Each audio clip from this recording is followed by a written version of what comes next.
Bonsoir, chers amis, bonsoir, bonsoir. Comment allez-vous? Ça va bien, j'espère que vous allez bien. Assalamu alaikum à chacun d'entre vous, à tous nos amis, quel que soit là où vous êtes. Nous voulons vous souhaiter la bienvenue sur notre espace des 100 jours de prière. Dalal Sijam, bienvenue à chacun d'entre vous, chers amis, que Dieu vous accorde sa grâce, qu'il vous accorde son amour, qu'il vous accorde tous ses bienfaits, alors que nous sommes là en train de partager autour des 100 jours de prière de la mission adventiste du Sénégal. C'est une initiative, vous le savez bien, qui a été lancée par la Conférence générale des Églises adventistes et nous sommes très heureux de pouvoir participer à ces 100 jours de prière. Nous saluons chacun d'entre vous. Nous sommes très heureux que vous soyez déjà là. Je salue Pierre, je salue Charles, Claudia, Pierrette, Laure, les fidèles braves sont là chaque jour. Merci à vous, la famille Boniface, Carmen, tous ceux qui sont là, merci. Marinelli, que Dieu vous accorde sa grâce. Gisèle, nous vous saluons. Françoise est là de manière fidèle. Vraiment, vraiment, vraiment, nous vous disons merci beaucoup de ce que vous soyez là ce soir et que Dieu vous accorde sa grâce. Nous voulons continuer à prier, nous voulons continuer à chercher sa face. Nous sommes dans une démarche, vous l'avez compris, ceux qui sont là avec nous, de rechercher la puissance du Saint-Esprit, le réveil personnel pour la mission. Et bien sûr, nous voulons prier pour la situation du Covid-19. Nous voulons accueillir tous nos amis, tous nos frères musulmans qui sont en train de vivre le mois du Ramadan. Nous prions pour que Dieu continue à bénir chacun, chacune, et que nous puissions toujours nous tourner vers Dieu, parce que c'est lui qui est là, qui va nous aider à faire ce travail de purification, ce travail de retour à la parole. Et nous voulons vraiment accueillir chacun sur cette plateforme. Vous pouvez en parler autour de vous. Nous pouvons nous assurer que nos amis, nos voisins, nos collègues puissent venir se joindre à nous pour pouvoir avoir ce temps autour de la parole et autour de la prière. Nous saluons nos frères et sœurs qui sont connectés dans le sud du pays, Niagis, Ziguinchor, Sédhiou, Kolda. Nous saluons particulièrement nos frères et sœurs de Kolda. Que Dieu vous bénisse. Nous pensons à nos frères et sœurs de Medina, Yoro-Fula, nos amis de Saint-Louis. Nous vous saluons fraternellement Jésus-Christ. Nous pensons à nos frères du Grand Nord. Que Dieu vous bénisse et qu'il vous garde. Bien sûr, tous nos amis qui sont connectés sur la France, Pierrette et bien d'autres qui sont là, que Dieu vous accorde sa grâce.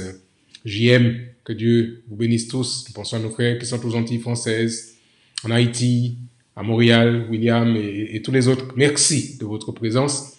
Mais nous voulons ce soir vraiment prier notre Dieu et lui demander de nous accorder toutes ces grâces dans ce temps que nous voulons passer ensemble ici, sous le regard du Seigneur. Nous saluons Papy, nous saluons Nadiège qui est déjà là, et tous ceux qui vont se joindre à nous progressivement de ce temps de live que nous passons avec vous chaque soir. Nous allons prier et je voudrais vous inviter à vous accueillir avec moi. Nous voulons parler à notre Seigneur et à notre Dieu. Prions ensemble. Seigneur, merci pour ton amour, merci pour ta grâce. Tu es un Dieu qui est bon, un Dieu qui est patient, qui est miséricordieux, malgré toutes les accusations, malgré toutes les injures qui sont placées contre toi. Tu continues à aimer, tu continues, Seigneur, à retenir les vents, à faire en sorte que le plus grand nombre puisse se tourner vers toi pendant qu'il est encore temps. Accorde-nous, Seigneur, je te prie, ta paix, ta grâce, ton Esprit Saint. Et alors que nous allons considérer une portion de l'Écriture, que tu viennes toi-même parler à nos cœurs et nous visiter par ton Esprit Saint. Nous te prions, Père, au nom de Jésus et pour ta gloire. Amen. Chers amis, ce soir, nous voulons continuer à considérer une portion de la parole de Dieu. Si vous avez vos Bibles, je voudrais vous inviter à l'ouvrir avec moi dans le livre des psaumes. Nous revenons beaucoup dans les psaumes, et c'est très bien parce que dans ces psaumes, nous trouvons des paroles de réconfort, des paroles de soutien, des paroles d'encouragement. Nous sommes dans un temps de réconfort par rapport à tout ce qui a été provoqué dans les conséquences du coronavirus. Le psaume 34, c'est celui que je vous propose pour ce soir. Psaume 34. Vous avez trouvé Psaume 34 et je voudrais ce soir considérer avec vous les versets 5 jusqu'au verset 8. On les a déjà considérés mais c'est toujours bien de revisiter ces portions de la parole de Dieu. Voilà ce que déclare David. Psaume 34, versets 5 à 8. J'ai cherché l'Éternel et il m'a répondu. Il m'a délivré de toutes mes frayeurs. Quand on tourne vers lui les regards, on est rayonnant de joie et le visage ne se couvre pas de honte. Quand un malheureux crie, l'Éternel entend et il le sauve de toute ses détresses. Et puis, ce verset que nous connaissons maintenant bien, l'ange de l'Éternel campe autour de ceux qui le craignent et il les arrache au danger. David sait de quoi il parle. Quand il écrit, il est en situation de grande détresse, il est pourchassé. Et dans cette situation, jeune David, appelé à monter sur le trône, n'a qu'une seule issue, n'a qu'un seul refuge chez l'Éternel. J'ai recherché l'Éternel et il dit, il m'a répondu. Il m'a délivré de toutes mes frayeurs. La vie parfois peut être difficile et certains d'entre nous sont environnés de frayeurs, de peurs qui vont paralyser. Mais Dieu nous invite, chers amis, à nous tourner vers lui afin qu'il nous libère de toute frayeur. C'est pourquoi d'ailleurs, quand Jésus était sur terre, il a dit de manière assez claire que votre cœur ne se trouble point. Croyez en Dieu et croyez aussi en moi. Nous pouvons comprendre que la situation du coronavirus va générer chez certains une angoisse profonde, ne sachant qu'adviendra demain, comment nous allons joindre les deux bouts, comment ne pas être infecté par ce virus. Et beaucoup de personnes ont peur. Mais David nous dit dans son psaume, quand on tourne vers lui les regards, on est rayonnant de joie. Et le visage ne se couvre pas de honte. Ce que j'aime, c'est que vous voyez bien, il dit, parfois on n'a même pas parlé, il suffit d'un regard. On lève la tête et on regarde. Et Dieu lit dans les regards. Et ce regard, cette connexion, rien que du regard avec Dieu, va nous remplir d'une joie indicible que personne ne pourrait comprendre, puisque la condition actuelle est malgré tout dramatique. Le visage ne se couvre pas de honte.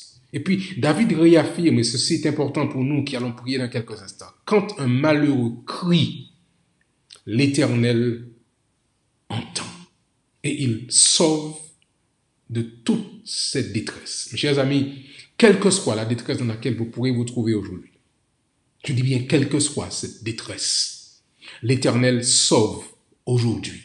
Jésus sauve aujourd'hui. Pas demain, pas après-demain. Aujourd'hui, Dieu veut accorder le salut à quelqu'un qui entend maintenant. L'Éternel entend et il le sauve de toute cette détresse. Oh, j'aime le fait que notre Dieu est un Dieu qui est en action, pas un Dieu qui est distant, qui doit... Non, il est là, il entend et quand le malheureux crie à Dieu, il le sauve de toute cette détresse. Et puis, donc David pouvait dire avec assurance. Et vous pouvez le dire avec moi, le répéter avec moi, le partager. L'ange de l'Éternel campe autour de ceux qui le craignent et il les arrache au danger. Oh, chers amis, nous avons parfois trop peu de foi. Nous limitons le Saint-Esprit. Ne devrions-nous pas être reconnaissants que Dieu accepte de nous utiliser comme ses instruments? Pour chaque prière fervente adressée avec foi, pour quel que soit le besoin, des réponses seront données. Je dis bien, pour chaque prière fervente adressée avec foi, pour quel que soit le besoin, des réponses seront données. Et vous comprenez pourquoi je dis que ce moment que nous vivons est un moment important, un moment de puissance. Quand des hommes se rassemblent sur la surface du globe et se tournent vers Dieu, puis disent, Seigneur, s'il te plaît, interviens par ta grâce. Dans des domaines bien précis, nous avons prié pour le coronavirus, nous avons prié pour des gens malades. Et Dieu entend, il est prêt à exaucer. Les réponses ne viendront pas peut-être conformément à nos attentes, peut-être pas selon notre calendrier, mais elles viendront au moment même où nous en aurons le plus besoin. Ce que je lis ici a été partagé par par notre bien-aimée sœur White, dans son livre qu'elle écrivait avec pour titre en anglais Gospel Workers, ouvriers évangéliques à la page 92. Aujourd'hui, nous avons besoin de pouvoir continuer à prier pour la délivrance. Vraiment, quelle que soit la situation dans laquelle nous sommes, prier pour la délivrance. Ne pas réfléchir à tout ce qui nous entoure, ne pas hésiter, ne pas promener des regards inquiets, mais vraiment nous tourner vers Dieu avec force. Lorsque vous regardez autour de vous, peut-être que vous voyez ceux qui vivent leur foi est un vrai défi. Pourquoi ne pas réfléchir à des moyens pratiques pour partager votre foi avec un frère, avec une sœur, avec nos amis? Aujourd'hui, nous sommes en plein mois du Ramadan. Ne pas partager avec nos amis musulmans qu'ils sachent que Jésus-Christ est vivant et qu'il sauve. Issa, le fils de Myriam, est celui qui sauve, celui qui est mort sur la croix et qui vient apporter la réponse aux problèmes de ce monde d'aujourd'hui. Ce soir, nous voulons louer Dieu pour ce qui se passe aux Philippines. En raison de cette pandémie, des centaines de jeunes prient ensemble chaque jour sur Zoom et de nombreux cœurs sont brisés et sont rapprochés de Jésus. Nous sommes heureux qu'ici au Sénégal, à Dakar, plusieurs se connectent, plusieurs partagent, plusieurs se mettent ensemble pour pouvoir rechercher Dieu. Alors nous voulons prier pour que dans chaque église locale, le pasteur avec les anciens puisse continuer à s'organiser pour mobiliser les uns les autres afin que l'effusion du Saint-Esprit soit la plus abondante possible en vue d'une plus grande implication dans la mission. Nous voulons prier pour tous les dirigeants, administrateurs, dirigeants, chefs de département de notre communauté de foi, afin que chacun se remobilise à l'action. Prions pour que Dieu leur donne de la sagesse et qu'ils cherchent à diriger, à promouvoir la mission que Dieu a confiée à cette Église dans ces temps de crise. Nous voulons penser à Pasteur Ted Wilson, le président de la conférence générale, au secrétaire de la conférence générale, G.T. Ing, le secrétaire Juan Prestol et le trésorier. Nous voulons prier pour chacun d'entre vous, chacun d'entre eux, afin que Dieu continue à les bénir. Et finalement, nous voulons prier pour que Dieu accorde à son Église, dans cet avenir, de pouvoir prêcher cette belle vérité que nous trouvons dans l'Apocalypse 14, Apocalypse 18, qui nous invite à annoncer au monde le retour de Jésus, à sortir de Babylone pendant qu'il est encore temps. Prions sincèrement, chers amis, afin que Dieu fasse de grandes choses pour chacun et chacun d'entre nous. Je vous invite à prier là où vous êtes. Je sais que vous avez des sujets de prière. Je voudrais d'abord moi-même présenter Josette qui, sur la chaîne YouTube où nous rediffusons ces moments de partage, Josette qui demande que nous puissions prier pour son fils Sébastien. Vous vous rappelez, nous avons prié déjà pour lui. Nous voulons prier aussi pour la fille de Yvenide qui demande que nous puissions prier pour sa fille malade qui a les pieds enflés. Et elle prie elle-même pour qu'elle soit libérée de ces persécutions qu'elle subit actuellement. Voici des personnes qui crient à Dieu. Je voudrais vous inviter à continuer à prier pour eux, à continuer à intercéder pour chacune d'entre elles, pour Sébastien, pour Yvenide et la fille d'Yvenide, et pour toute autre personne qui se retrouve en difficulté, qui voudrait que nous puissions intercéder. Vous allez le faire de votre côté. Vous connaissez sans doute des personnes autour de vous, de votre entourage qui ont besoin que nous puissions prier pour eux. N'hésitez pas à nous signaler leur nom sur notre adresse email missionseneg7@gmail.com et nous voulons continuer à prier pour chacun d'entre eux. Mais ce soir, je voudrais vous inviter à vous joindre à moi alors que nous faisons monter à Dieu ce bouquet de prières. Alors que nous lui disons combien nous reconnaissons qu'il est Dieu et qu'il est celui qui a le pouvoir d'intervenir sur cette terre actuellement. Voulez-vous prier avec moi, chers amis? Je vous invite à le faire. Notre Père et notre Dieu, nous sommes tellement reconnaissants que tu nous donnes l'opportunité de nous retrouver ensemble sur cette plateforme pour te prier. Nous reconnaissons, Seigneur, que le monde a besoin de toi. Mais nous-mêmes, nous avons besoin de toi d'une manière toute particulière. En tant qu'enfants de Dieu, en tant que chrétiens, nous recherchons ta face. Et nous voulons, Seigneur, que tu déverses d'une manière toute spéciale cette puissance que tu as promis Dans les derniers temps, tu diras que tu déverseras ton esprit sur toute chair afin que tes fils et tes filles prophétisent, que tes vieillards aient des songes et que tu nous donnes, Seigneur, la clairvoyance nécessaire afin de réaliser de grandes choses pour toi. Nous croyons que l'heure est venue. Pardonne nos péchés, nos hésitations et viens, Seigneur, exaucer ta promesse, nous t'en prions. Dynamise chacun dans un réveil personnel, le réveil pour la mission. Et dans ce contexte, Seigneur, alors que ce coronavirus fait rage, tu te manifestes de manière toute spéciale pour nous rassembler au cours de ce temps des 100 jours de prière. Nous te présentons, Seigneur, nos frères et sœurs aux Philippines, mais nos frères et sœurs du monde entier, nos jeunes qui s'impliquent, qui s'organisent, qui se mettent en place pour pouvoir eux-mêmes aussi continuer à prier Dieu. Que tu bénisses, Seigneur, chacun d'entre eux. Nous te recommandons, Seigneur, sans hésiter, sans aucun doute dans notre esprit, le fils de notre sœur Josette, Sébastien. Que tu continues, Seigneur, l'œuvre que tu as commencée et que tu sauras déléguer des anges puissants pour lui accorder cette délivrance dont il a tant besoin, morale et spirituelle. Nous voulons aussi te présenter, Seigneur, la fille de Yvenide, qui, pour des raisons que tu connais, Seigneur, a les pieds enflés. Visite cette maman, visite cette fille. Sache, Seigneur, lui donner les conseils nécessaires pour qu'elle puisse mettre en place les principes sanitaires intelligents pour restaurer la santé de sa fille.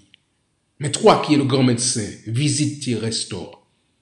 Et venez d'elle-même, Seigneur, soupire après une délivrance par rapport à une situation de persécution. Interviens, nous t'en prions, auprès d'elle. Là où elle est maintenant, que tu envoies aussi des anges puissants et qu'ils puissent placer autour d'elle une haie de protection. Nous avons en effet lu cette promesse dans le psaume 34, verset 8. L'ange de l'Éternel campe autour de ceux qui le craignent et il les arrache au danger. Seigneur, merci pour ta puissance, merci pour ta présence, merci pour ton Esprit Saint. Alors que nous prions, Seigneur, reçois les prières qui montent de tous nos partenaires dans cet instant. Ceux qui sont à Dakar, ceux qui sont dans le sud à Sédhiou, ceux qui sont à Kolda, ceux qui sont à Niagis, ceux qui sont à Ziguinchor, entends leurs prières, Seigneur. Ceux qui sont à Dakar, quand tu entends leurs prières, nous avons besoin de toi pour pouvoir pénétrer la zone de Grand Dakar, pour partager l'évangile avec tous nos frères et sœurs qui habitent dans ces territoires. Bénis ton peuple, sois avec les dirigeants de l'œuvre locale, l'œuvre mondiale, pasteur Ted Wilson, J.T. In, pasteur Prestol, que tu sois avec chacun d'entre eux, que tu les entoures de ta sagesse et de ton intelligence. Et alors, Seigneur, que nous continuons ce cheminement avec toi. Bénis, restaure, guéris, fortifie, dynamise ceux qui vivent avec nous ces moments de prière. Ils nous font du bien. Nous t'en disons merci et que l'honneur, que la gloire et que la louange te soit rendue à toi, Père, à toi, Fils, à toi, Saint-Esprit, maintenant et pour l'éternité. Amen. Amen. Je veux vous remercier, chers amis, d'avoir partagé avec nous ce moment. Nous vous souhaitons à tous vraiment le bonsoir, que Dieu prenne soin de chacun d'entre vous, qui vous accorde sa paix, qui vous accorde sa grâce.